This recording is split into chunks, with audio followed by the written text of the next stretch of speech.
Cuando practicas movimiento, al centrarte en el desarrollo y el aprendizaje de distintas habilidades y posibilidades que tiene tu cuerpo, de manera superficial y tangible es prácticamente inevitable que estés constantemente comparándote contigo mismo o incluso, que es casi peor, comparándote con los demás. Y que de alguna manera te autoclasifiques según tu nivel de movimiento. Da igual si es en relación a cualidades físicas típicas como la fuerza, la movilidad o la resistencia, o en cuanto a las habilidades, posibilidades, patrones y trucos, chachipirules incluso, que puedas haber aprendido. Inconscientemente, el nivel de lo que tú sabes y puedes hacer, o incluso lo que los demás saben y pueden hacer, está ahí como en tu retaguardia. Algo que puede hacer que ese nivel, siempre lo digo entre comillas para que quede claro, ese nivel de movimiento se convierta en una especie de brújula respecto a qué cosas practicar o en la vara de medir, podríamos decir, de tu satisfacción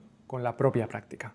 Esto, a pesar de que puede alentarte a perseguir intencionadamente el desarrollo de tu calidad de movimiento, que es mucho más interesante que centrarte en aquello de la cantidad de movimiento y el rendimiento y otras tonterías, al mismo tiempo puede convertirse en el enemigo número uno de tu práctica de movimiento si te apegas a ese nivel.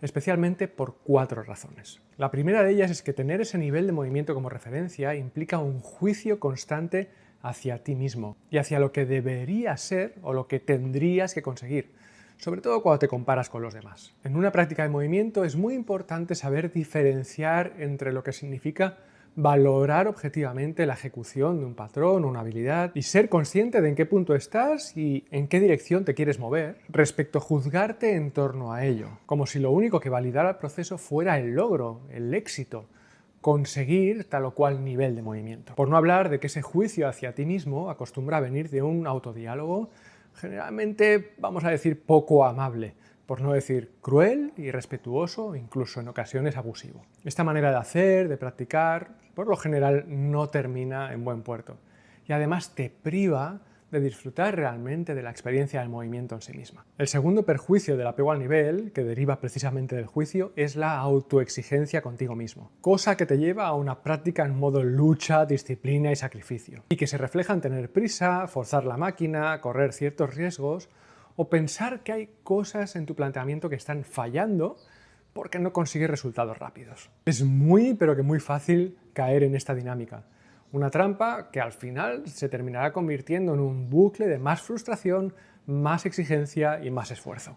No hay que ser muy listo para adivinar entonces que esta forma de practicar termina por drenarte, quemarte y desmotivarte completamente. Y en los peores incluso el toparte con alguna lesión o tal cúmulo de fatiga y extenuación que tienes que parar sí o sí.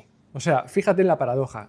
Tú pretendías moverte mucho y muy rico y muy diverso y muy generalista, y de tanto moverte, pero apegado a tu nivel, acabas teniendo que parar por completo. Cuando si hubieras soltado tu nivel de movimiento antes de alcanzar ciertos límites, podrías haber seguido en movimiento explorando otras direcciones. Como tercer motivo por el que el apego al nivel es sin ninguna duda tu peor enemigo, encontramos la especialización de movimiento. Debido al principio de especificidad, ya sabes que cuando tú quieres aprender algo nuevo y hacerlo además con una intención de movimiento en concreto, tienes que ser específico con el cuerpo. Gran parte de la práctica de movimiento, cuando eres novato en un patrón o en una habilidad, consiste en comprometerte contigo mismo, ser muy perseverante y repetir e iterar los mismos patrones, los mismos gestos, las mismas técnicas. Es lo que implica aprender cualquier cosa. La repetición intencionada es la madre del aprendizaje. Ahora, por otro lado, sabes que tarde o temprano esa repetición exhaustiva en pro de un aprendizaje la vas a tener que dejar ir, porque cuanto más repites una serie de tareas súper específicas, más te alejas del gran propósito que tienes entre manos, que es desarrollar un cuerpo generalista que puede y sabe hacer un poco de todo.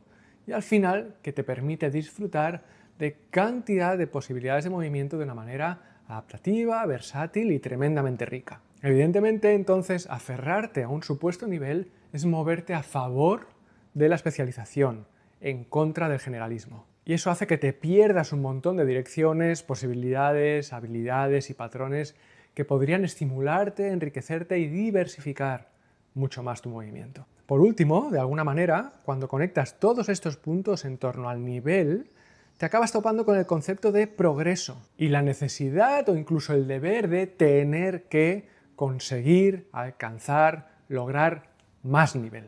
Está claro que cuando practicas movimiento, una de las orientaciones que puedes tener es ampliar tu repertorio de posibilidades y habilidades. Pero al mismo tiempo no puedes obcecarte con ello desde una perspectiva resultadista, como si lo más importante fuera lograr algunos hitos de movimiento, algunos objetivos o metas. En este sentido, te sugiero no olvidar lo siguiente. Los hitos, las habilidades, los patrones son herramientas que usas para seguir en movimiento y aprendiendo cosas sobre ti, sobre tu propio cuerpo. El progreso y los avances resultantes son consecuencias a experimentar y a vivir como un efecto colateral. Pero no son metas o objetivos porque, al fin y al cabo, son realidades esporádicas, temporales, efímeras. Tarde o temprano las vas a perder, se van a marchar. Creo que vale mucho la pena tener presente que a partir de cierto punto la vida no va de progreso, sino de regreso.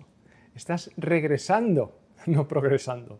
Y ser consciente de ello puede ayudarte todavía más a no apegarte a la cuestión del nivel y disfrutar mucho más de tu movimiento en el momento presente, de tu movimiento presente.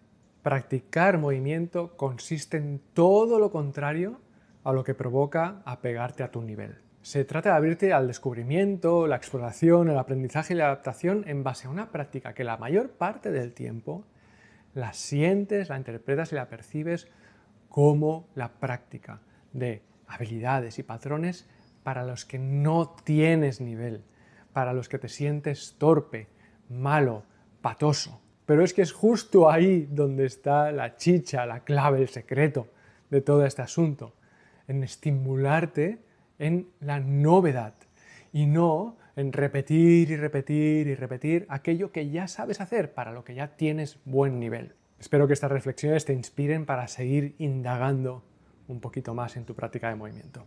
Un abrazo.